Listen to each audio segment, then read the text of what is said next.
Smash Summit is Melee's most prestigious invitational tournament that is hosting the 8th entry in the series this weekend in California. In attendance at this event will be 8 players that were automatically invited by the Summit team for their exceptional performance during the first half of the year, 3 players who are the top placing non-invitees at 3 larger events over the last couple of months, and 5 players who garnered enough fan votes to secure their spot as well. While the invitational style and side events add a lot of character to the event, one of the biggest things that sets Summit apart is its unique singles bracket format that can be a bit confusing to understand. So to help you figure out exactly how it works, while also getting you excited about this jam-packed weekend of Smash, we're going to walk through the format wave by wave, and then go back to highlight some interesting potential matchups along the way. If you're looking for just those highlighted matches, and don't care about an explanation of the format, you can skip ahead to this time on the screen. So let's quickly lay out what exactly the format is, so we can go piece by piece to explain it. Smash Summit 8 will be running 2 pools of Swiss that each contain 8 players and will run for 3 rounds. The results of these 3 rounds will be used to seed a double elimination bracket where all 16 players start on winner's side. To break that down,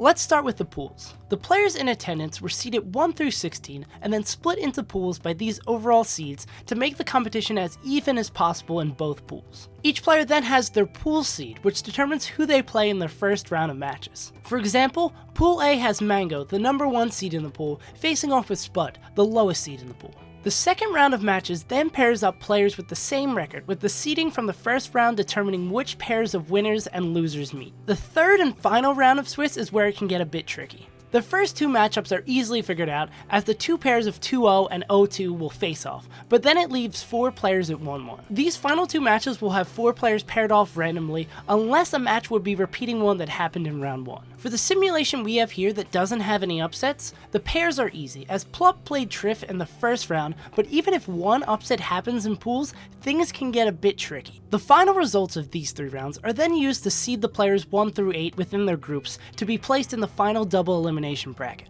The tie-breaking procedure for seeding players is as follows. First, they're organized by the amount of sets they won. Second is by last opponent total sets won, which basically means that the player that goes 2-0 and then loses in round 3 finishes second. Third is total head-to-head record against the players they are currently tied against. Fourth factors in games won minus games lost, giving the edge to players who won their sets more cleanly. And finally, if the tie isn't able to be resolved by all of that, the nod is given to the player who came into the tournament with the higher seed.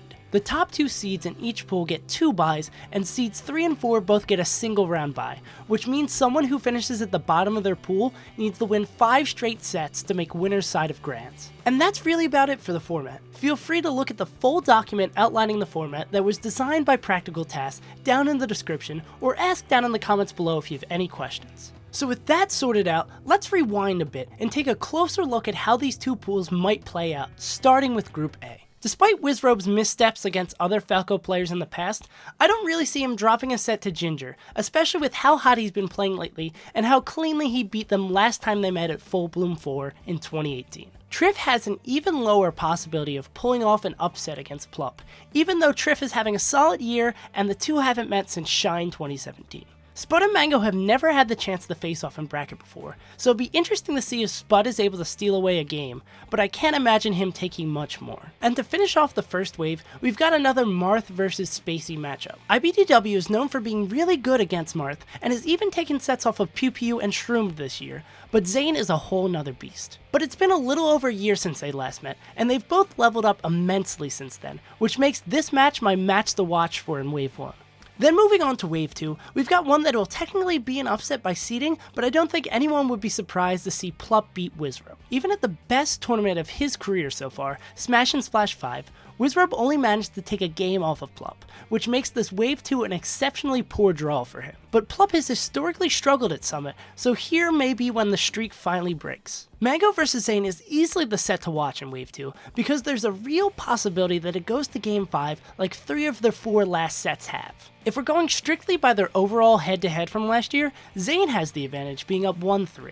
But Mango did win the last time they met at GTX in a close Game 5 set.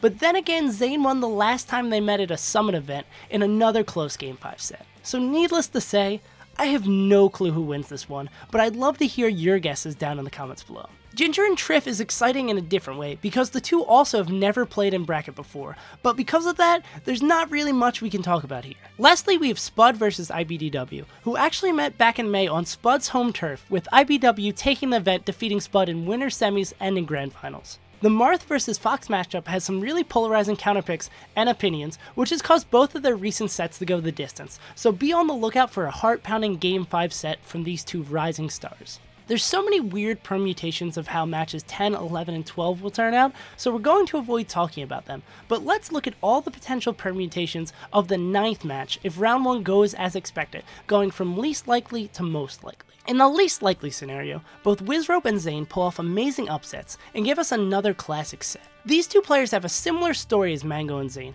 as the two have yet to meet in 2019, and Wizzrobe held the lead in the head-to-head 3-1 last year, but lost the last time they met. It's unlikely to happen, but getting to see these two face off for first and second seed at Summit would be amazing. The second least likely scenario has Wizzrobe still pulling off the upset and having the face off with Mango instead. This one would not be pretty with how insanely one-sided their all-time record is, but if he can pull it out against Plup, maybe he can do it against Mango too.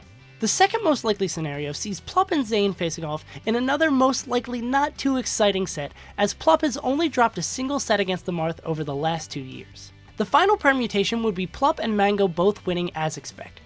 The two have met 5 times in Summit's history, with Plup only being able to steal a win at Summit 4, and Mango won their sole meeting at Pound 2019 this year, but the two stand at a 3-3 head-to-head record over the last 2 years, so if they end up meeting at Summit, someone is going to take the recent edge in that regard.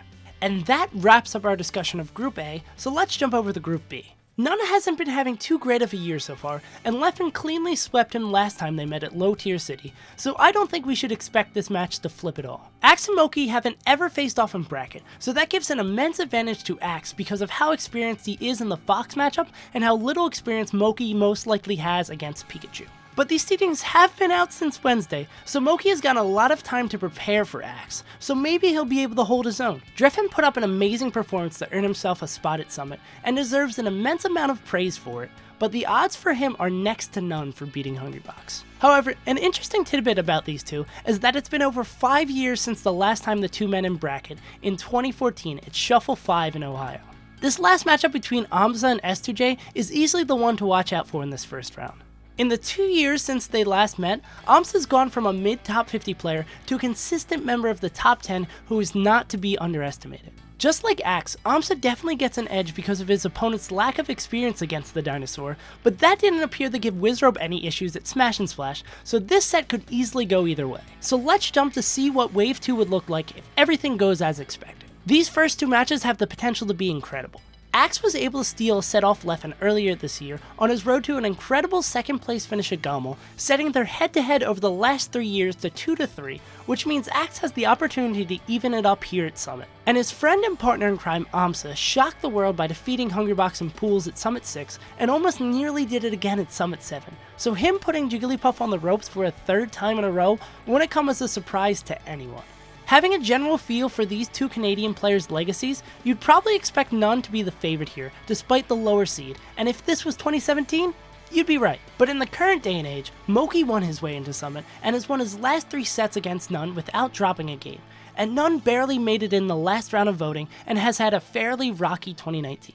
And finishing off, we've got another interesting long gap between sets for Leffen, for a set we'll hopefully see him put up a good fight in, but where he's extremely unfavored. This then brings us to Wave 3 yet again, where we're going to focus on all the permutations of match 9 instead of diving into all the mixes of matches of 10, 11, 12 that probably won't happen. Starting again with the least likely but most exciting, Axe and Amsa both pull off the upset, and these buddies get the face off for the number 1 seed coming out of their pool. Their last 5 sets sit at 3-2 in Axe's favor, and they're even on Summit sets after meeting in the last 2 events, so this very unlikely head-to-head could swing either way. Leffen facing off against Amsa is the next least likely thing to happen, which probably wouldn't end up producing too exciting of a set, as Amsa has failed to take even a single game over their 2 meetings. At second most likely, we have Axe getting the face off with Hbox for the 22nd time in their competitive Melee careers. And although Axe has only been able to conquer the Puff a singular time, and that that set happened 5 years ago, it looks like Axe has finally figured something out,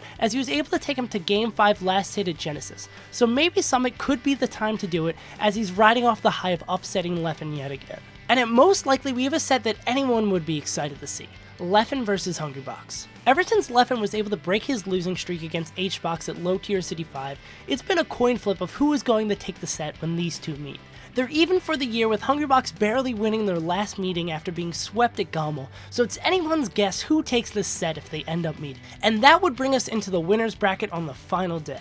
I'm not going to walk through any of the matches here, because it's very unlikely this is how the bracket is going to turn out, but here's some example projected brackets. This first one is if absolutely no upsets happen, and everything goes according to the seedings plan. This one is if Plup beats Wizzrobe, and then everything goes according to plan after that. And this last one is my predictions on what I think the final bracket will look like, based on the projected matchups and research I've done, which basically means the final bracket will look nothing like this. That about does it for this video. I want to thank Practical Task for his format design document that helped me understand the bracket format more clearly, Give Me That Wheat, whose numerous up-to-date spreadsheets helped immensely in the research process, and Pikachu942, who is incredibly knowledgeable about results and is always there to help me bounce ideas off him. Links to all these guys' Twitters are down in the description, and they all deserve a follow. And before I end off this video, I want to let you guys know that I'm relaunching my Patreon. Now that I've graduated college, I'm taking a shot at doing YouTube full-time, which means that this Patreon money is now going towards paying my rent. I've got a couple of goals set out that would include streaming every Thursday night to discuss and dissect that morning's video with you guys,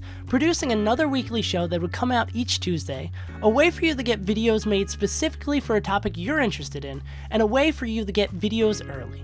I'm going to drop a video on Friday explaining everything more in depth, but if you're looking to find out some more info or are looking to support me, please click the link in the description or at the end of the video. And that about does it for me. I hope you guys enjoyed this video, and I've been SaveAsUntitled, and I'll see you guys next time.